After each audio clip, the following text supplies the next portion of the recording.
right, I'm going to show you on Champ here the easiest way, or one of the easiest ways, to teach a horse how to want to slow down. Do that large fast to that small slow transition. This guy here, he's a futurity prospect. Been training on him for about a year now. I've got a shank snaffle in his mouth with a leather chin strap. You know, a lot of people get into the cues. You know, you got humming and you can sit back on them. All those are great cues. I see a lot of people trying to make their horses slow down, and that's never as effective, where you see that guy that runs to the middle, asks their horse to slow down to this nice, slow, relaxed lope, and they float their horse's teeth and spur them and back them up, and then they wonder why that horse slows down the next time, and he goes, I'm scared. Doesn't make any sense to punish your horse for something you want him to want to do and want to get relaxed. I'm going to show you what I do. I'm going to kind of combo up some lead changes here. I like to combine a lot of stuff for a lot of reasons.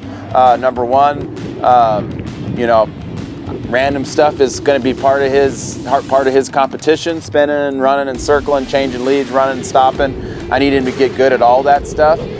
Also, I'm just trying to get him broke to be able to go show later in the year. So adding some fast lead changes in is going to be a good thing. And then ultimately, I think what you're going to pick up is what I'm talking about, why this is so easy to teach a horse to want to slow down, is I'm just going to take the slow down away from him. And after a while, every horse is going to get tired sooner or later. And when you start to feel that horse wanting to slow down, what I'm going to do with Champ is I'm going to make him go a little longer. And then I'm going to, you know, he's going to start craving it. He's like, can I slow down? Can I slow down? And I'm going to give him a real soft cue. I'm going to give him that hum. I'm going to sit back on him. And initially, if he just comes to a stop, I'm going to let him stop and rest, and that's going to be it. If he doesn't slow down, what I'm going to do is I'm going to keep loping some more. I might change leads on him. I might counter. Basically, I'm going to give him a choice to either take that cue to slow down, or he has to work harder. And if he has any brain at all, which I have faith in you that you do, he's going to start to notice, when that guy does that thing where he goes, and he relaxes, he lets me walk.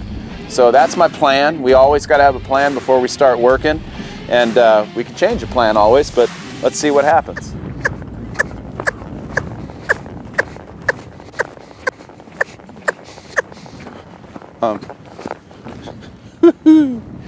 First try. That was awesome. Textbooked right there.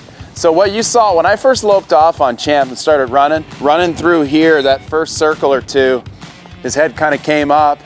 You know, it's cool and a little windy, but he kind of, you know, he felt like he almost was ready to take off and like run off. That's not the time to ask your horse to slow down. You know, I mean, you're just setting your horse up for failure if you want to start asking them to slow down when they don't want to slow down.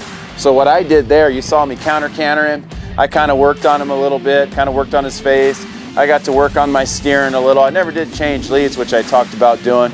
But I basically just made him keep running until I felt like he wanted to slow down. And about halfway through that last large fast, I could just, you know, I picked up on him 3-4 times and he just melted in my hand, wanting to be, wanting to be soft.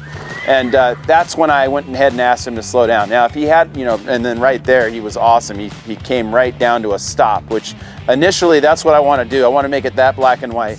When I ask you to slow down, you get to do your favorite thing, which is stand here and rest. If you don't slow down, you're not in trouble, but we're just going to work harder. You know, I'm going to go ahead and I'm going to take that opportunity to work on my fast counter.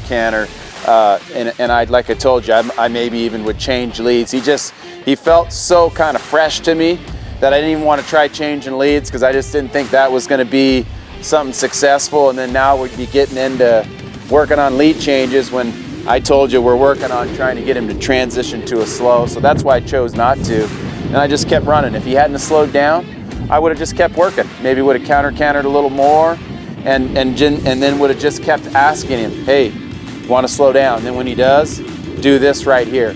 That's why I say this is the simplest way to teach your horse to transition down to a slow down, is by don't let them slow down. Keep them running until you feel that they want to do it. When they want to slow down, it's no different than when I'm teaching a colt to stop.